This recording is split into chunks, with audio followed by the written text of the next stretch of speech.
모든 사람의 내면에는 상처 입은 아이가 살고 있다. 이 아이는 과거의 한순간에 붙들린 채 당시 느낀 고통스러운 경험을 거듭하며 살고 있다. 그리고 살면서 실망의 순간이 다가올 때 이 아이가 우리를 지배한다. 이때 우리는 사랑받지 못하는 아이처럼 자신이 가치 없다고 느낀다. 결코 인정받지 못하는 아이, 마치 버림받은 것 같다. 우리는 이미 어른이 되었지만 이 상처 입은 아이는 괴로운 존재 상태로 우리 의식 속에서 여전히 살고 있다. 그렇다면 이 고통에서 어떻게 벗어날 수 있을까? 자비심을 가져보자. 스스로에게 자비와 사랑으로 물어보자. 너는 정말 이것을 원하는가? 나는 정말 괴로운 상태에서 살고 싶은가? 나에게 가장 큰 상처를 주는 사람은 바로 나이기 때문이다. 물론 10년, 20년 전에는 다른 누군가가 나에게 상처를 주었다. 하지만 지금 나를 괴롭히는 사람은 바로 나 자신이다. 그렇다. 당신은 상처 입은 아이의 상태에 익숙하고 심지어 그대로가 편하다고 생각할지도 모른다. 하지만 그러면서 당신은 어떤 사람이 되고 있는가? 당신은 어떤 상태에서 살고 싶은가? 자신에게 이 질문을 솔직하게 그리고 용감하게 던져보자. 그럼 그런 괴로운 상태에서는 단 하루도, 단 1시간도, 단 1분도 살고 싶지 않음을 깨달을 것이다. 잠시 상상해보자. 행복한 아이의 아름다운 의식 상태로 깨어난다면 어떨까? 다시 사랑하고 신뢰하게 된다면 어떨까? 상처받은 아이가 아무리 우리를 단단히 움켜잡고 있어도 현재의 그 모습을 드러내는 과거, 그 내면의 상태를 가만히 지켜보기만 해도 내면의 동요는 가라앉게 된다. 가만히 두면 흙탕물은 가라앉음을 반드시 기억하기 바란다. 과거의 상처를 무시하거나 혹은 여러 가지 특별한 의미로 미화해서는 치유되지 않는다.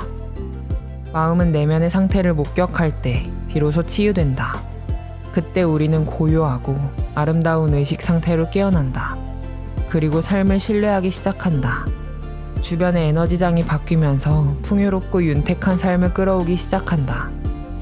행복한 아이 상태라면 온 세상이 내 것 같다. 문화, 언어, 인종을 초월한 사랑과 소속감이 느껴진다. 세상 모든 사람과 한 가족이 된 것 같다. 세상 모든 사람과 친구가 된 것 같다. 내면의 진실은 알아차림이고 알아차림 그 이상이다. 내면의 진실은 당신 안에서 일어나고 있는 일을 판단 없이 관찰하는 것이다. 동시에 당신은 괴로움에 대한 2개의 통찰을 깊이 숙고한다. 이 말할 수 없이 강력한 2 통찰이 마치 어둠 속 손전등처럼 작동하며 당신 내면의 진실을 비추고 고통의 소나기에서 당신을 빼내줄 것이다. 첫 번째 통찰은 우리에게 있을 수 있는 존재 상태는 단 2개뿐이라는 것이다. 우리는 고통의 존재 상태에 있을 수도 있고 아름다운 존재 상태에 있을 수도 있다. 세 번째 존재 상태는 없다. 두 번째 통찰은 괴로움을 부르는 모든 상태는 자기 집착 때문에 지속된다는 것이다. 괴로운 순간에 자기 집착의 진실을 볼 수 있다면 그 괴로움은 자연스럽게 사라질 겁니다. 마음이 불편하다고 느낄 때 무언가를 바꾸려 하지 마라. 그 어떤 설명으로 정당화하려 하지 마라. 그리고 비난도 하지 마라. 당신 밖에서 그 어떤 이유를 찾아내고 싶은 유혹에 넘어가지 마라. 자기 집착의 습관 때문에 그런 내면의 상태가 지속되고 있음을 깨닫자. 괴로운 상태에서 그 문제를 자꾸 곱씹을 때 당신은 그 문제를 풀려는 것이 아니다. 단지 당신 자신에게 집착하고 있는 것이다. 하지만 그러고 있는 자신을 계속 알아차릴 수 있다면 진실의 힘이 당신을 위해 행동을 개시할 것이다. 그럼 삶에서 싱크로니시티를 보여주는 심지어 더 위대한 사건들이 펼쳐지기 시작한다. 감정을 바꾸는 것만이 능사는 아니다. 우리의 내면은 신기하게도 억지에 굴복하지 않는다. 불안감 혹은 외로움을 억지로 없애거나 속일 수는 없다. 우리는 내면에서 일어나는 일을 수동적으로 관찰할 뿐이다. 바로 그 관찰 과정이 괴로운 상태의 흐름을 깰 것이다. 그러면 스트레스 상태가 눅눅듯 사라지고 그 자리를 아름다운 고요 혹은 기쁨이 대체할 것이다. 싸우고 조작하거나 조종하는 대신 당신의 상태를 목격하기만 하면 된다. 우리는 자주 어떤 해결책도 내면의 전쟁을 종식시키지 못하는 것을 보고 그 이유를 궁금해하지 않는가? 그렇다. 세상은 일시적으로 기분을 좋게 하는 미봉책들로 가득하다. 하지만 또 다른 문제가 생기면 다시 갈등과 비난과 자기 혐오의 똑같은 소용돌이 속으로 빨려 들어가고 만다. 자기 집착이란 내면이 자기 자신에게 사로잡혀 있다는 뜻이다. 자기에게 집착하고 있음을 부인하기 전에 먼저 스스로에게 물어보자. 당신은 얼마나 자주 다른 사람들이 당신에 대해 어떻게 생각할지 생각하고 끊임없이 그들과 당신 자신을 비교하면서 마음속에서 가상의 전쟁을 일으키는가? 그리고 당신 기분이 나쁘다고 다른 사람들을 얼마나 많이 비난했는가? 자기 집착의 고리 속에서 맴을 도는 당신의 생각 때문에 그렇게 기분이 나쁜데 말이다. 이런 자기 몰두 상태가 모든 불행을 일으키고 내면의 전쟁을 일으킨다는 걸 꼭 기억하자. 자신과 평화 체결을 하지 않으면 내면 세상은 언제까지고 세상 모든 갈등이 터져나오는 전쟁터가 될 것이다. 왜 나야? 왜 내가 아니야? 저 사람은 왜 나보다 더 사랑받는 걸까? 저 사람 매력적이고 재밌네. 그런데 나는 뭐지? 자기를 사랑하라거나 잘 보살피라는 등의 대화를 해보지만 강박적인 자기 집착이라는 진짜 문제는 건드리지도 못한 채 이런저런 피상적인 해결책 속을 헤매다닌다. 내면의 자아가 상처를 입은 채 아파하는 고통의 상태에 있는데 어떻게 자신을 잘 보살필 수 있겠는가? 진정으로 자신을 사랑하려면 자기 집착에서 벗어나 의식의 아름다운 상태로 들어가야 한다. 어떻게? 괴로운 집착에서 나와 부드러운 관찰로 들어가면 된다. 관찰하는 순간 고요한 의식의 아름다운 상태가 우리를 끌어안게 된다. 그토록 타인과 비교하던 우리 자신, 진정한 자신과 더할 수 없이 분리되어 있던 우리 자신을 부끄럽게 여기지 않고 그것과 싸우지도 않고 잘 포용한다면 바로 연결된 아름다운 상태가 떠오를 것이다. 자신에 대한 끝없는 불만이 부른 절대적인 혼돈을 목격한다면 새로운 질서가 나타날 것이다. 전쟁 중인 모든 자아를 관찰하다 보면 그것들이 사실은 모두 비판의 목소리라는 것을 알 수 있다. 이 비판의 목소리가 우리를 잡아뜯고 우리로부터 아름답고 기쁜 것들을 훔쳐가고 우리 삶에서 평온함을 앗아간다.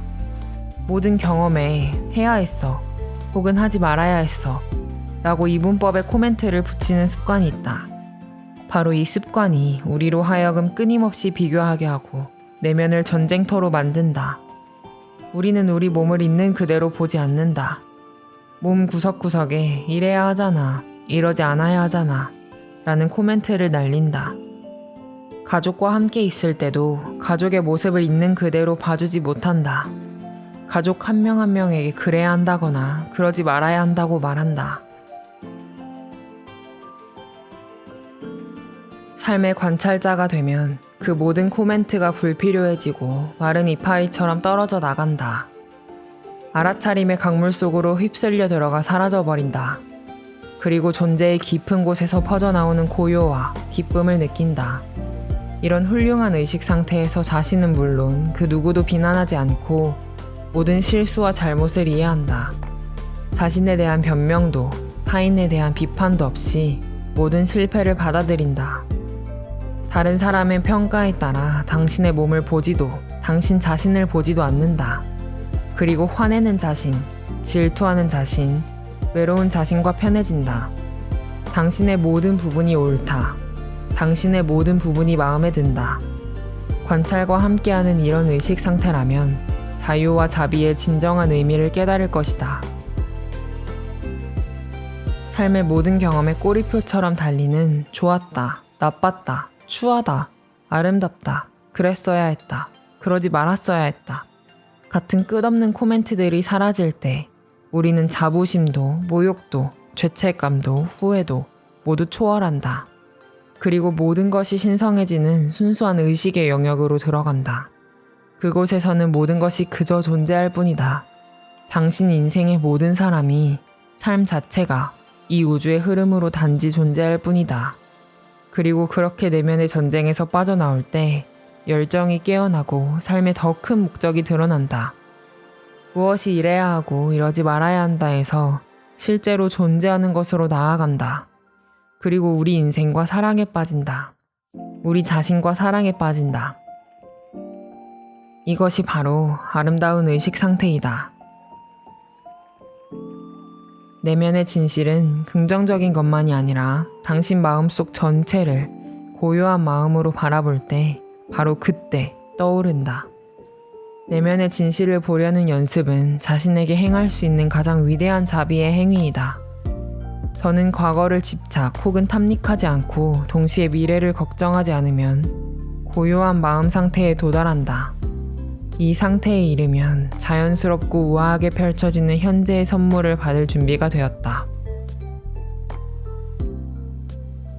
여기서 잠시 멈추고 심호흡을 하고 몸을 느껴봅니다. 이제 이래야 하고 이러지 말아야 할 것은 없습니다. 당신의 몸은 단지 존재할 뿐입니다. 천천히 호흡하며 당신의 가족을 떠올려 봅니다. 그들에게 이래야 하고 이러지 말아야 할 것은 없습니다. 이들이 당신의 가족이며 이들은 단지 그렇게 존재할 뿐입니다. 심호흡을 하며 당신의 집을 봅니다. 그곳에 이래야 하고 이러지 말아야 할 것은 없습니다. 그것이 당신의 집입니다. 그것은 그렇게 존재할 뿐입니다. 마지막으로 다정한 눈길로 당신의 자기 비판을 관찰합니다. 그렇게 비판하는 당신 자신에게 화내지 않습니다. 미소를 지어줍니다. 그곳에 이래야 하고 이러지 말아야 할 것은 없습니다. 있는 그대로 존재할 뿐입니다. 있는 그대로의 모습을 평온하게 관찰할 때 고요하고 온전한 마음의 아름다운 상태로 들어갑니다. 자신과의 전쟁이 끝날 때 아름다운 내 인생이라는 새로운 노래를 부르게 될 것입니다.